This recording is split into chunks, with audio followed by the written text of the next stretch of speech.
So I'm Matthew Merle, and I'm managing partner of Fifth Era and Blockchain Co-Investors based here in Silicon Valley.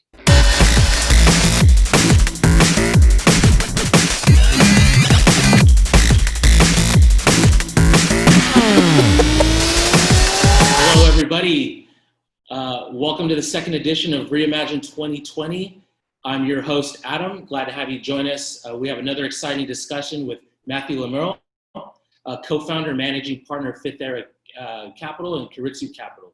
For all of you tuning in that may have missed the first conference of the Reimagine conference back in May, please visit the Reimagine website at ri2020.io, or you can visit the YouTube channel, Reimagine 2020. You can catch all the interviews and fireside chats that we had. There's over 80 interviews there, all on blockchain, crypto, and market insights. But without further ado, let me go ahead and introduce you. For those of you that don't know, Matthew Merle here. Welcome to the show, Matthew. It's good to be here. Thank you very much, Adam. How you doing today? Lovely day. A little hot, actually, here in Silicon Valley, and we've had a few fires up in the mountains, but hopefully they'll get under control soon. Yeah, exactly. I'm here in the city as well, and it's weird weather. It rained for a little bit the other day, and it was sunny, and then 1 minute clouds came in, so it's interesting of what's going on. But just to kind of kick this off, give me a quick little backdrop of bio and who you are, what you're doing, and then we'll kick off the interview. Yes. So like most investors, I do a variety of things.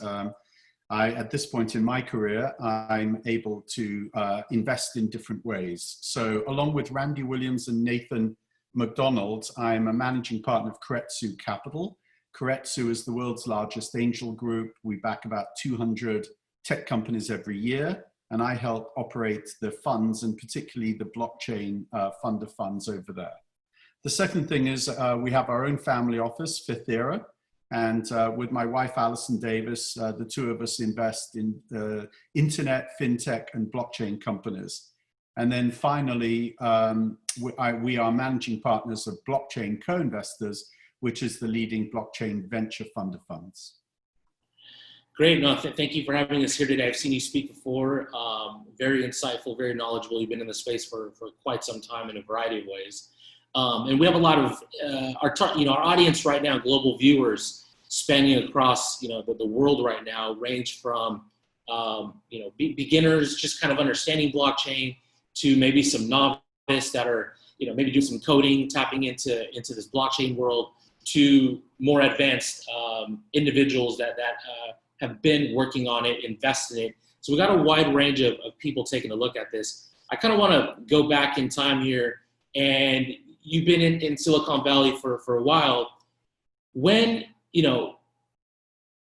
How long have you been following blockchain? And then when did it make sense for you at that point for you to what clicked that this technology was going to be a difference maker? Yes. Well, so we've been internet investors and consultants since the 1990s.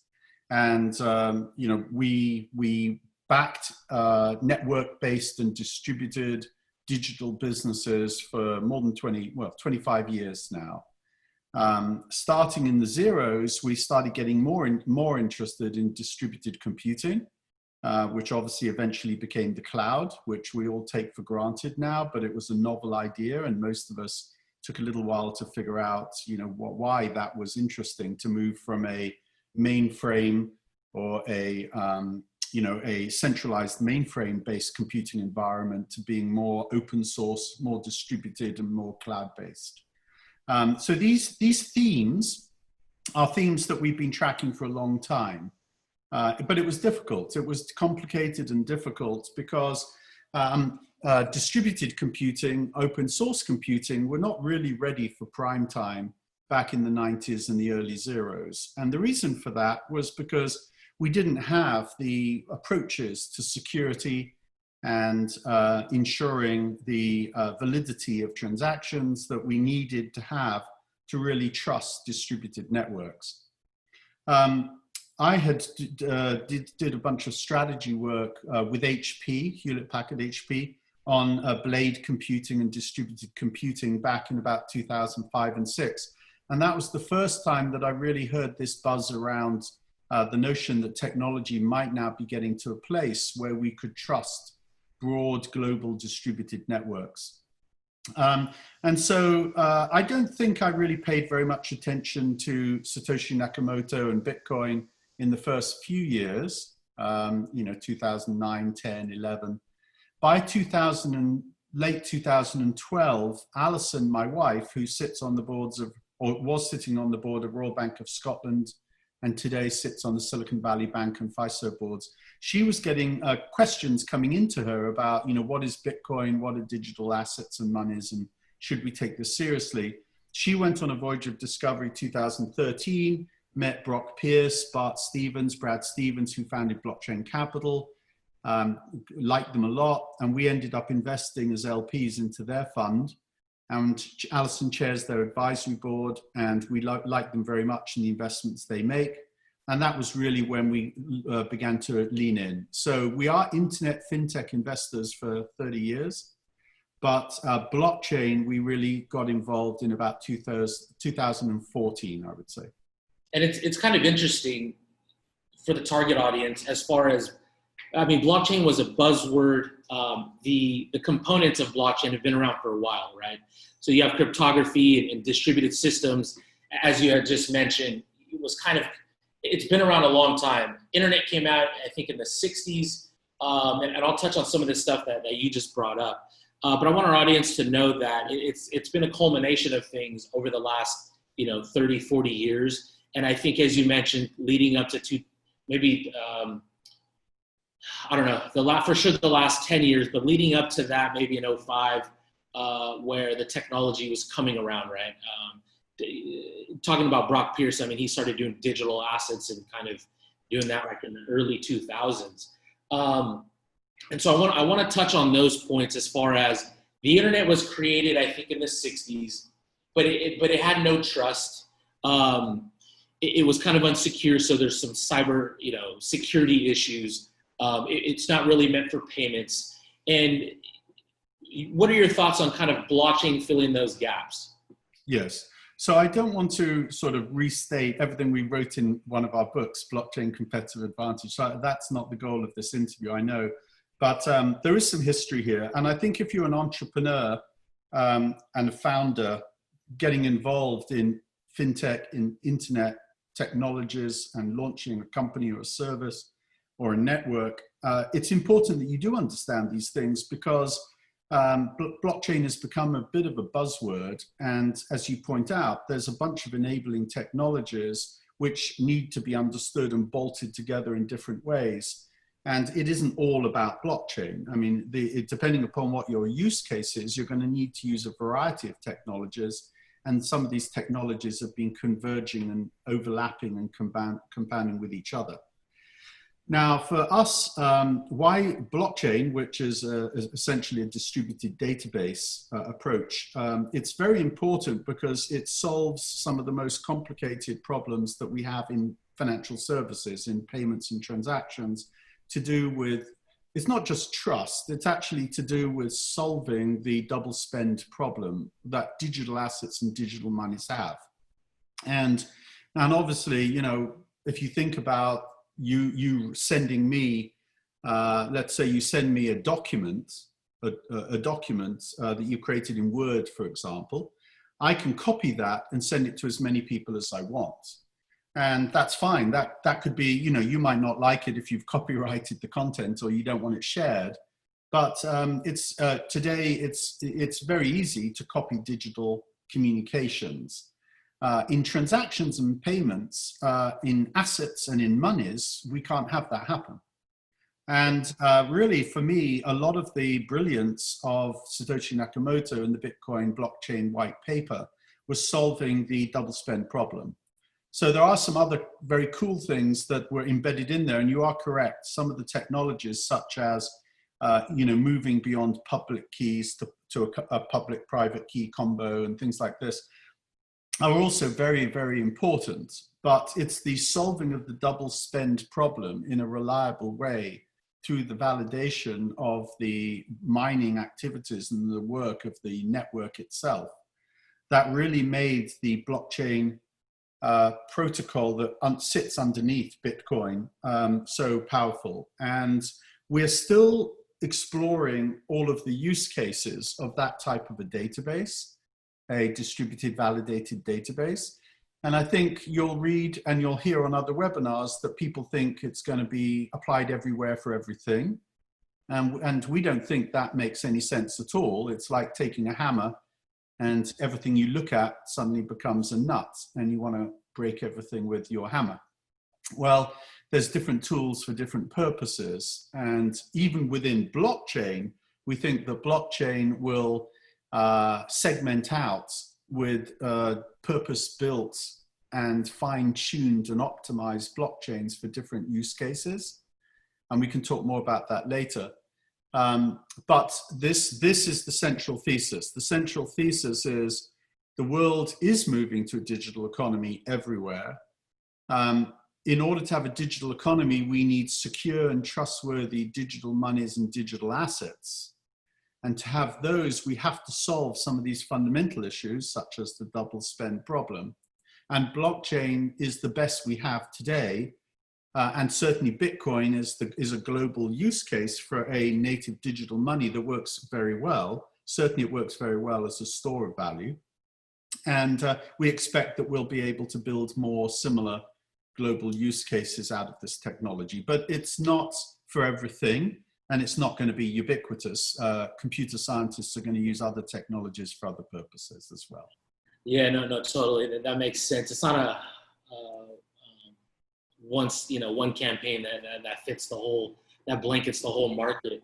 It's going to be, a tool that you're going to use. So with that being said, we have this evolution of this technologies, and now we have blockchain and encryption and cryptography.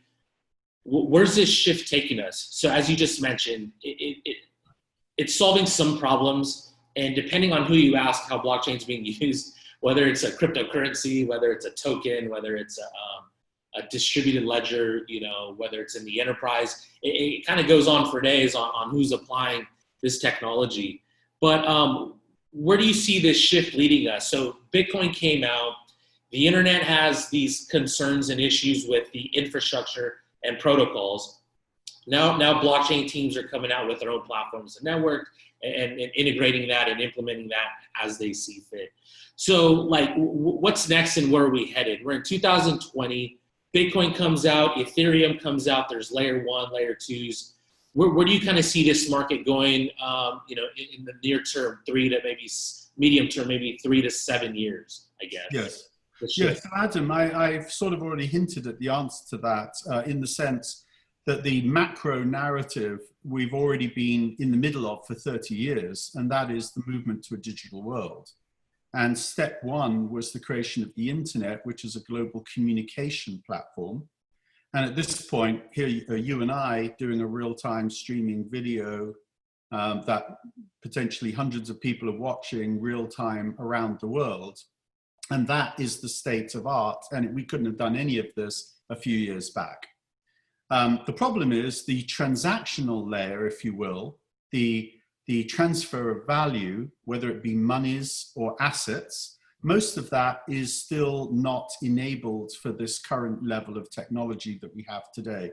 So even if you buy something on Amazon, typically the transaction will move off the internet and it will be affected in payment networks and systems through payment gateways that were in existence for, well, certainly decades. And it's not that it works, so it's not that it's bad technology, it's just that it's slightly old technology and it isn't natively digital. It's not natively created for a global connected world. Okay, so that's been the last 30 years. The next 30 years is a continuation of the same migration, the same evolution. We are trying to create a more secure, more trustworthy, more distributed, more digitally enabled world in which all of the monies and the assets are natively digital. And so transactions can be affected in real time, just like we're communicating in real time, at essentially low cost, at no cost. Right now, I'm not paying anything, other than a little bit of electricity and my service fee to have streaming, cable into my home. and you're probably paying a little bit for your subscription to the Zoom service, and that's about it. The costs are almost de minimis, real time, de minimis costs, trustworthy. We don't think we're being hacked right now. It's possible that we are, depending upon what you did with the passwords, etc., into this webinar.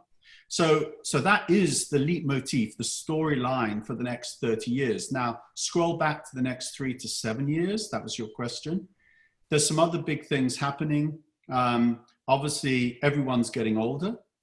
And why is that important? Because native digital people, millennials, who grew up with all these technologies, mobile, real-time, streaming, cloud, they're becoming wealthy people.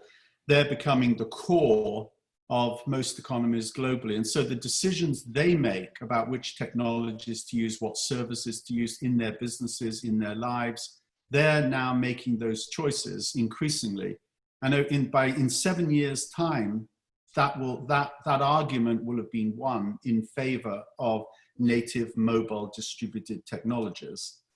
And we're seeing that migration right now. So Coinbase is growing really, really fast, but branch banking is really not. And most of you people like you, Adam, you don't go into a branch anymore. It's funny. I come from banking, and okay. so I haven't been to the inside a bank in quite some time. Yes. So, I went from banking, and then I got into this space.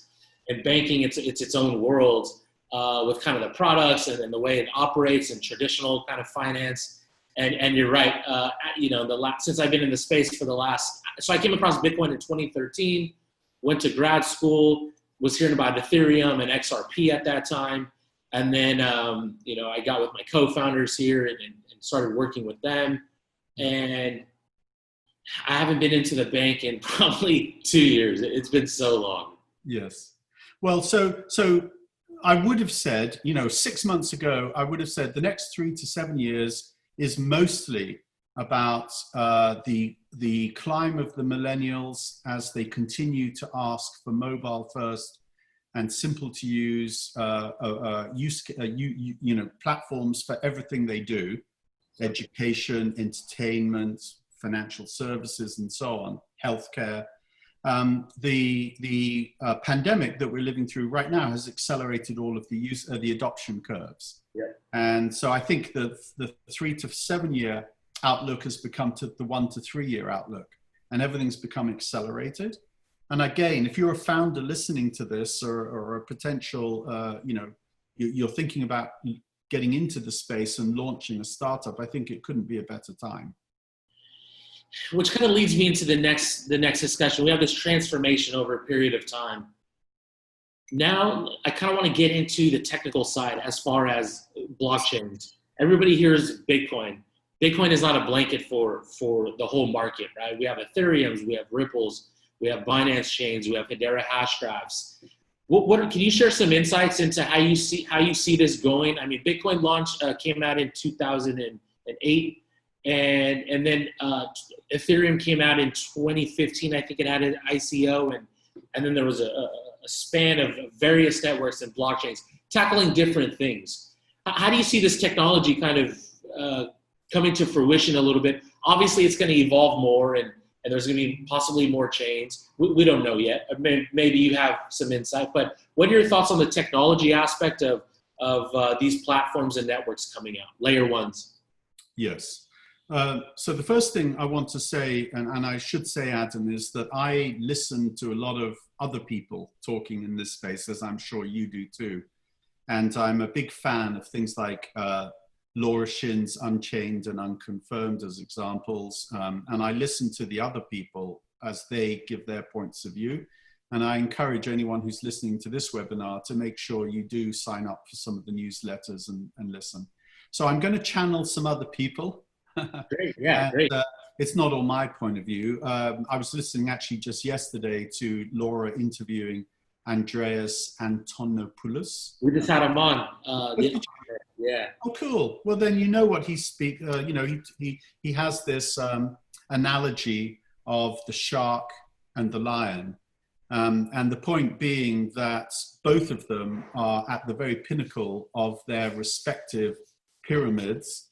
They're both alpha predators, but they're extremely different. And they're different because they were created for different purposes. So the lion's very good at what it does, but it doesn't swim very well. And the shark is extremely good at what it does, and unless you put it on land, and then it's got a problem.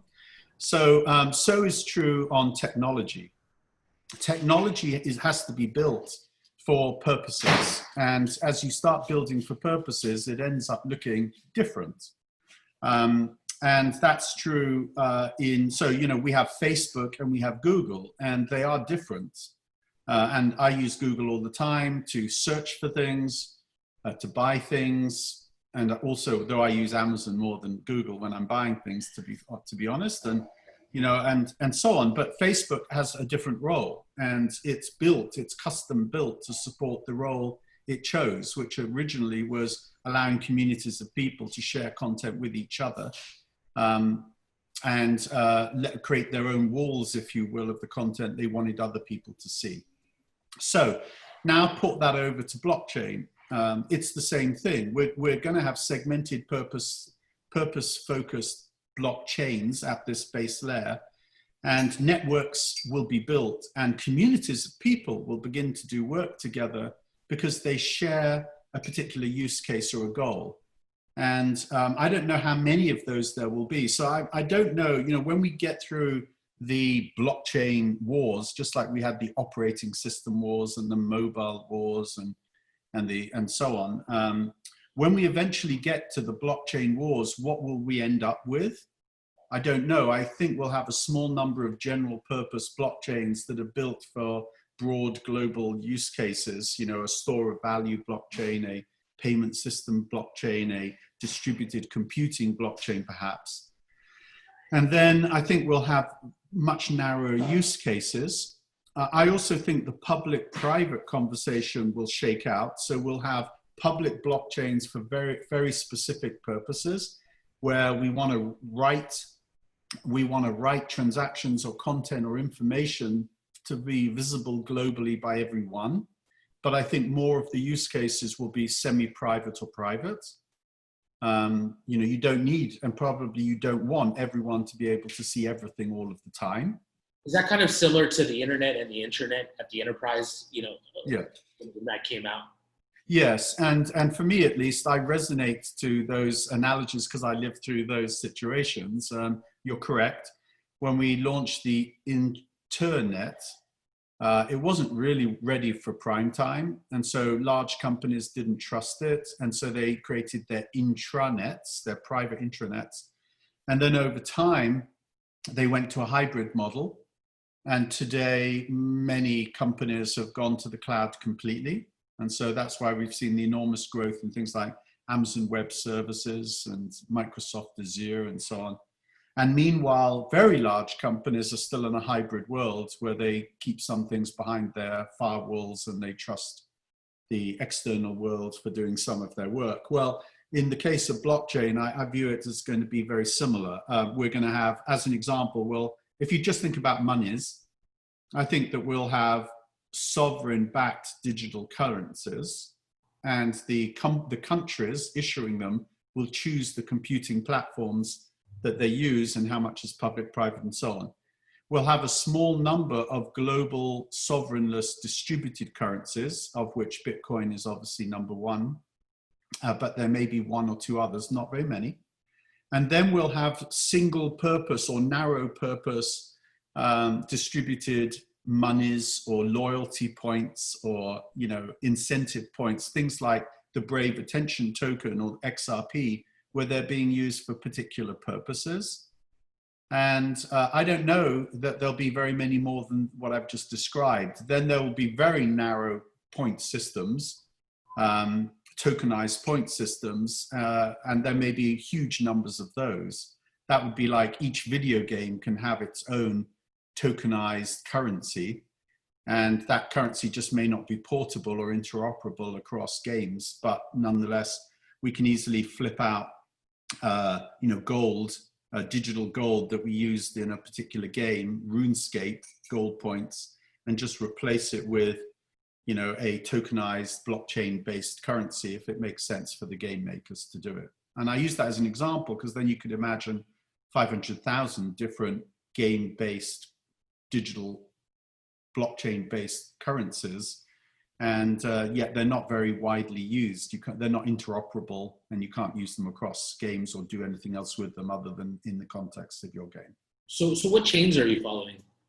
I think you mentioned a little bit of XRP, just at a high level. What do you think about Hyperledger as well? Like, where do they play? Is that just kind of that hybrid to Yes. have a little bit of build some trust and, you know, provide that flexibility of it being interoperable with public and private chains? So Adam, at this point, I think it's important to just clarify that Alice and I, we're equity investors. And so we are traditional Silicon Valley early stage tech investors. And what that means is we don't really follow technologies.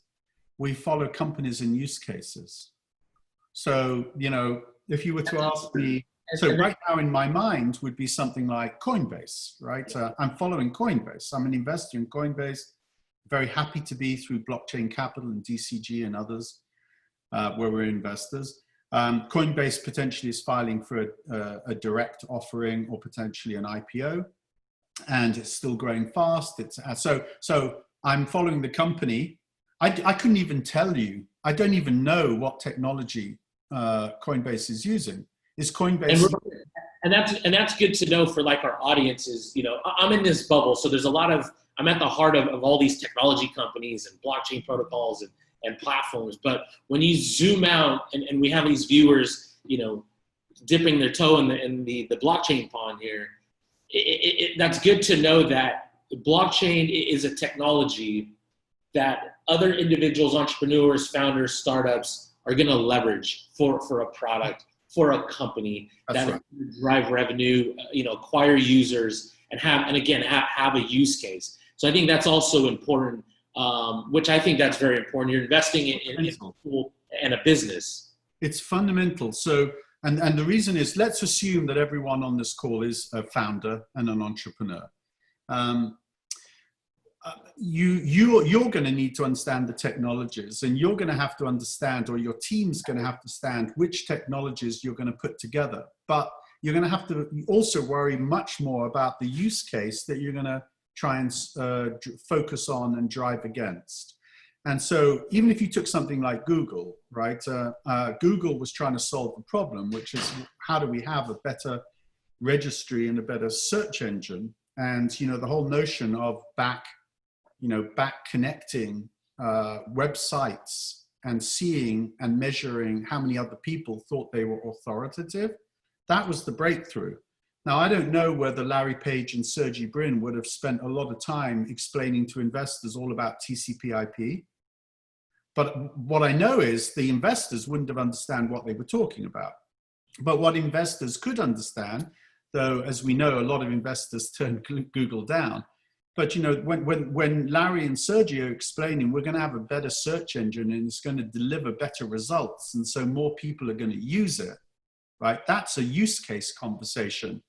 The technology that was used by the Google team to build the better search engine, I don't even know what technology they used. And I'm not sure their investors really went that deep. So, you know, in Alison and my case, we've been, you know, investors in Google and Amazon and Apple and Facebook and others post-IPO in most cases. Sometimes we're buying late stage secondary positions, but, you know, we're pretty late to those companies, but we're very happy with, you know, everything they're accomplishing. But I can't tell you what technologies they use. And I can't actually explain to you how TCP/IP works at the level of a coder or a computer scientist speaking. And so why is all of this important? Because if you're an entrepreneur listening to this webinar, don't focus on the technology at the outset, focus on what you're going to try and accomplish, and why are you building a community, why are you building a network, what purposes is that network going to solve in a better way, faster, cheaper, more reliable, etc. Then figure out what technologies you're going to need, and blockchain may well be one of them. And then when you're pitching for money, don't start with blockchain, start with the problem you're solving. And I think that things always go better when you take that view. No, you're totally right. And we've had our own portfolio projects like take out that word blockchain as well when they're presenting, their product or the project, to investors coming in. We have the same kind of view on that. That's not what it's about, really. It's just what are you building and how are you going to make this business sustainable? And so thank you for insights on that. What are you following right now? What's kind of interesting you from? We kind of just talked about infrastructure, so it's not. You look at the whole business. So what are you seeing out there? I know you've gone into some of the underlying fundamentals of the space, from like custody to exchanges, kind of verticals and categories. What are you kind of looking at to now? We are a few years into some of these projects that you invested in. I'm assuming you're satisfied with the Coinbases, the Krakens, the Robinhoods. So they've been the unicorns and very sustainable. Where are you at now? Like, you can touch on some of that, and where are you moving forward, and what are you seeing nowadays? Yes. So firstly, we've already explained, right? We are Silicon Valley based equity investors. You already have figured out I don't understand the underlying technologies well enough to do my own due diligence on the underlying technologies. And so as a result, our investment strategy in this space has been very focused on several things. The first is, we do think this is more about digital monies and digital assets, and less about other applications, which doesn't mean these technologies won't get used anywhere else. It just means the big gorilla in the room is that we're taking all the world's monies, all the world's assets, and we're digitizing them. And therefore, all of the infrastructure to support all of the world's transactions across every industry and every geography is going to change. And part of the reason, going back to the hammer, when you're a hammer, everything's a nail. We're fintech investors, so we do tend to focus on this. So that's one point. Digital monies and digital assets tends to be where we try and get the most exposure. In terms of the technology stack, clearly there's the foundational layer. There are some protocols and some networks and communities and cryptocurrencies and so on that need to be in place. Then for us, it's mostly about the transactional layer, which is everything you just described: wallets and payment solutions, peer-to-peer payment solutions, or transactional systems, exchanges, settlement systems, custody solutions, and so on. And then on top of that's the application layer. But at this point, most of the action is in the first two. And so if you look at the Bitcoin unicorns, there's somewhere between 15 and 20 today. Almost all of them are in the first two layers. At the application layer, we have Figure, which is a blockchain unicorn that helps people get mortgages and loans better. But I think most of the value of Figure is in the fact it has the provenance blockchain sitting underneath it as a captive blockchain. So you could argue that Figure is also a bit more of a foundational layer story. If you looked at Ripple, Ripple is sort of an interesting one because Ripple is both Ripple and XRP. And I think obviously a lot of the Ripple value comes from the XRP value, and XRP has moved ahead and carries a heavy value today. I think Ripple potentially owns like 60% of all of the XRP, something like this. But Ripple is also an operating business building out, international remittance technology to support payment solutions globally. But I don't think, I doubt that it's the value is driven primarily by that. I think XRP is driving lots of the Ripple value. So going back to your question, we focus on the companies. Our goal is to get our capital in front of these spaces, particularly at that middle level. So I want to be in wallets, exchanges, settlement systems, and so on.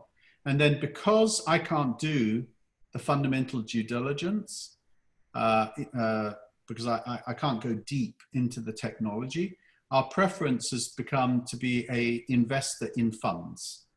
And so we give money to Blockchain Capital and Castle Island and Blockchain Ventures and Fabric in London and so on, Hashkey in Asia. And we work very closely with those VCs as they back companies. And then we also co-invest in the follow-on rounds of those companies. So that's sort of our investment thesis. Yeah, no, that makes sense. And that's kind of what I wanted to touch on is, the various stacks of this industry and all the companies within that.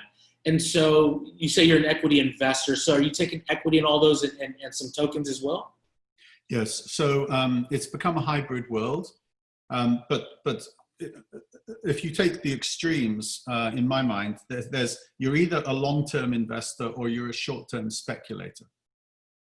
And it's okay to be either, so if you're a long-term investor in this time frame, in this space, then you want broad, diversified investment into the leading blockchain companies, and you want equity in those businesses. But of course, you're going to pick up tokens too. Yeah. Okay. And you want your investors, you want whoever you want to be smart. So if you back a team, you're going to ask them, here's some money. I want 10% of the company or whatever the number is. But I also want a guaranteed percentage of the tokens that are created, at least proportional to whatever you and the other founders get. And as we know, some of these projects distribute most of their tokens to their communities and others hold on to most of their tokens, and you want it to be treated fairly. Now, if you're a speculator or you're a short-term trader, and I know speculation has a negative connotation. So if you're a trader, this is a great space for you too. And I am vice chairman of SFOX, which is the leading crypto prime dealer, private, crypto prime dealer. And, many of the people watching this may want to do that, which is to say, we've just unleashed new monies and new assets, and new marketplaces are being created against each of those pairings, those pairings, both within the crypto community, so Bitcoin to XRP, XRP to Ether, Ether to Bitcoin, but also back to the fiat currencies, right? And so a new world of trading has become possible, because whenever you have new trading pairs, then you can have new trading activity. And what tends to happen is new and immature markets are both risky, but they also have more arbitrage opportunities, and smart traders, if they can get an edge, can make more money. So I'm telling you this, Adam, because Alice and I are primarily long-term equity investors. So most of what I talk about is on that side. But if we wanted to change the conversation, I could tell you about how to be a smart trader in cryptocurrencies, but it's a completely different conversation, and I think very few people can be good at both. Right? Totally. Most traders are not very good long-term investors, and most long-term investors are not very good traders. No, totally. I kind of like the equity side and this discussion that we're having, although we just recently built an exchange as well and launched that. It's funny you say that, actually, because our team are a bunch of traders. And everybody's evolved into understanding the space, and we have the technical capabilities and understanding with our engineering team to how to build products, we've built on Tron, Ontology, Stellars of the world, all of these platforms. So we're very fortunate to have this perspective of understanding tokenomics, at the same time understanding how to implement and integrate the technology aspect, regardless of what the product is. We know how to use it, like you mentioned earlier. How do you use this stuff to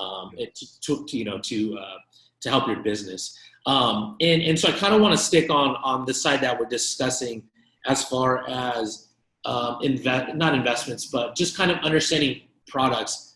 And then, which leads me into, I know we got about like a few minutes here, which kind of leads me into, I want to jump into these frontier markets. So, you've traveled the world, you do business in various contents. What are you seeing? We're talking about digital assets, we're talking about payments, we're talking about currencies, and we'll kind of stick to that kind of lens. What are you seeing regarding maybe like the unbanked maybe the governments out there that you're talking to? Because our audience is, again, they hear Bitcoin, which is one aspect, one application. We just talked about various companies in this space that handle your currency coins and your private keys. We just talked about other companies that are doing specifically payments. So when we talk about currencies and the global market, what are you seeing from your perspective and experience, from a government standpoint, from like the unbanked standpoint? Everybody's targeting Africa.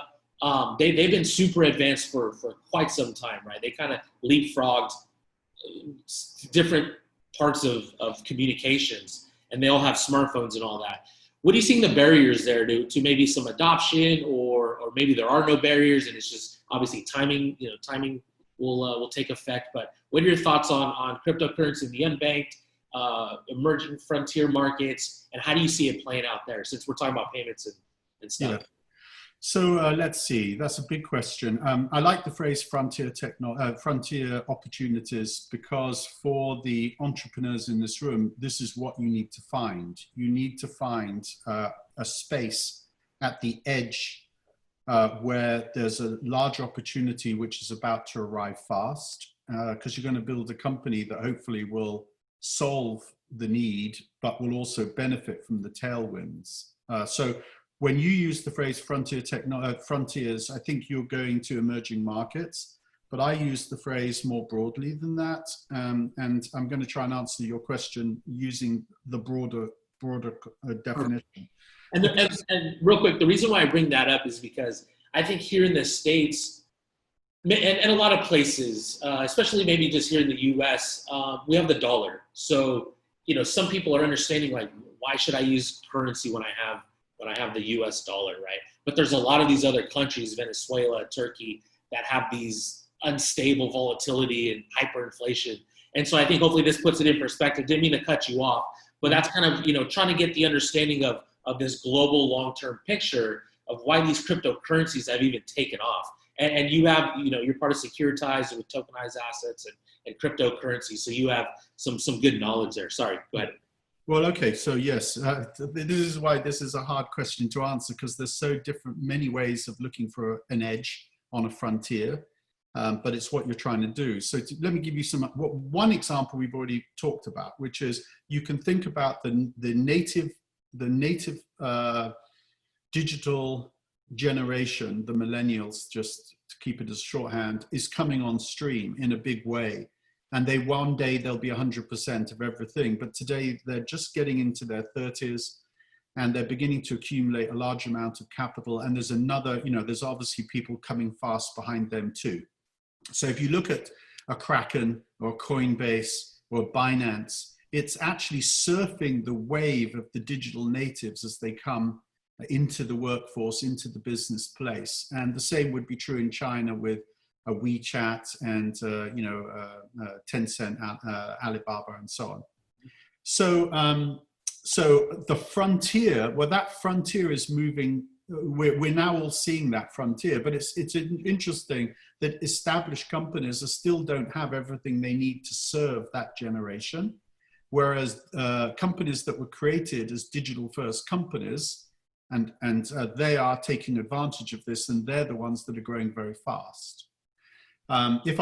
Just to give you another example, because it's so in the press every day right now, if you look at the combustion engine v the electrical engine, the frontier there is the arrival of clean, efficient, high-performing electrical power.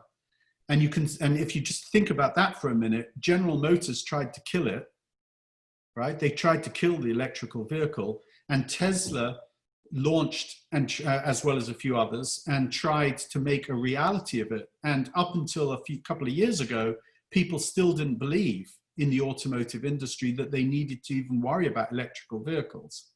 Today, so the frontier there was, let's go all in on electrical vehicles and show that this can work, and Tesla did it. And Tesla, as I'm sitting here today, is, I believe, the most valuable automotive company in the world by far. Yeah. So now let's go to the geographical dimension, which is, I know, where you began the question. So in financial services, you can split the world between people who live in countries where you can sort of trust that your government-backed currency is pretty solid. You know, it does what you need it to do. And we live in America, we have a dollar, the dollar is pretty reliable. It may be depreciating over time as we launch trillions of dollars of it, but it's still pretty good for purpose. It's probably not, touch wood, going to hyperinflate on us. It's probably not going to suddenly be worth nothing overnight, touch wood. And it's definitely easy to use. I can give it to you, you can give it to me. And it's pretty hard for a person to take it away from you. If someone robs you, you've got, you know, insurance depending upon what bank account you're using, and so on and so on. If your credit card gets stolen, you get your money refunded later. It's protected, yeah. Yeah, there's all sorts of things. So now, it turns out there's 8 billion people around the world, and at least 4 billion people don't have that benefit, right? At least half the world's population, or at least a third of the world's population, are living in countries where the currencies are not reliable. They can't trust that they won't suddenly become worthless overnight.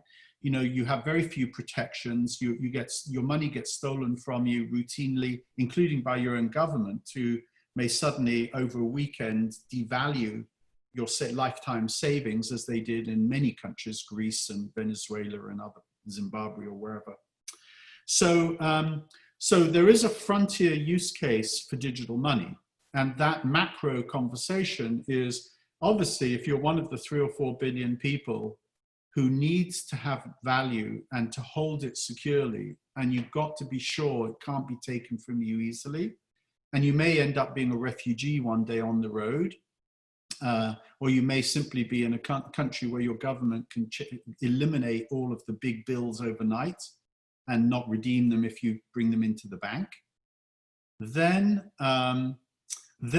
a cryptocurrency like Bitcoin is very powerful for you, because you can put some of your money in it. You can find a way of do multi-signature with other family members or something, so that you can't just at the point of a gun have all your money stolen from you. And if you're suddenly on the move and you show up in Sweden, in Stockholm or London as a refugee, you can reactivate the account and get some money back. Whereas if you had tried to take your gold with you from Syria, people would have stopped you at the Turkish border and stripped you down and taken all your gold from you. So I use these as examples. That is a frontier use case. The problem is it's already been solved by Bitcoin. Yeah. So for the entrepreneurs on this call, are you seeing the usage though? Well, of Bitcoin, absolutely. And in fact, the usage, the curves in places like Venezuela continue to track up. Argentina. We're also seeing, if you look at... do you have any data like 5% of the population? I'm always just curious to know, because we talk about Bitcoin's use case in these countries, but I don't know the number or the percentage or of how many of the population is actually using it. Do you happen to know that? I'm not on the top of my head, but I have seen the curves, Adam. I have seen the curves. And in fact, some of the newsletters that I sign up for, I think the Pantera team have shown those curves in the past. And anyone, I think, can sign up for the Pantera newsletter.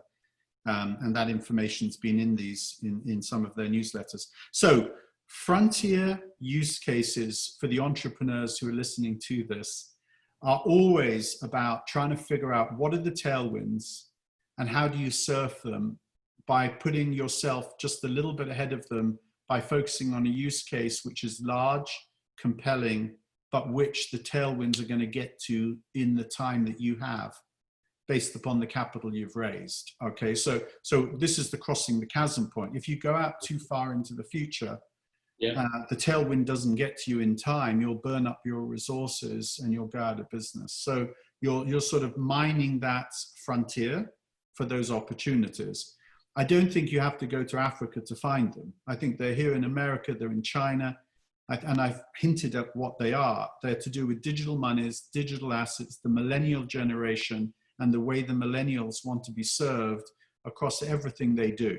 And so it's in entertainment, it's in health, it's in education, There isn't any space where this isn't relevant, and the opportunities are everywhere. And in fact, America in some respects may not be the most advanced. If you go, and that's a good opportunity for an entrepreneur, because you could go to China right now, and just to use an example, you could look at 9F and peer-to-peer social lending in China. And we don't really do it in America. So you already can see, that there's an opportunity to cut and paste, plagiarize 9F and figure out how to do it properly in America. And that might be a business opportunity. I'm just using that as an example. No, that's great. So that's how I think about frontiers. I think they're very important. The entrepreneurs need to find them, but you don't need to go to Africa to find them. No, totally. And I think that makes great sense, and very appreciative of your time here. It looks like we're coming up on time. I know you just got into town, so hopefully you can relax a little bit. Yeah. Well, thank you too, Adam. It's been good chatting to you. I think everyone knows how to reach Alison and I. Fifth Era is our family office. Blockchain Co-Investors is the investment vehicle. And if anyone on this call is an investor, we'd love to talk to them more about everything we do. Haven't talked too much about that today, but we do help other investors invest in the way that we've been talking about on this call. And I really appreciate you having me on, Adam. Yeah, thank you for your time today. For all of you tuning in, thank you for joining the Reimagine 2020 conference. Our goal and objective here is to bring in industry leaders, thought leaders such as Matthew here, and shed some light and share their knowledge and experience of what we've all been doing for quite some time. And so today we touched on projects in this space, things that we like, and how crypto, payments and currencies are reaching not only in the developed world, but in the emerging and frontier markets. And so again, Matthew, thank you for joining us today. We hope to have you back. And for everybody watching this, feel free to visit the website at ri2020.io, or you can go to our YouTube channel, Reimagine 2020. And again, thank you, Matthew, for joining. Thank you very much. Good to see you.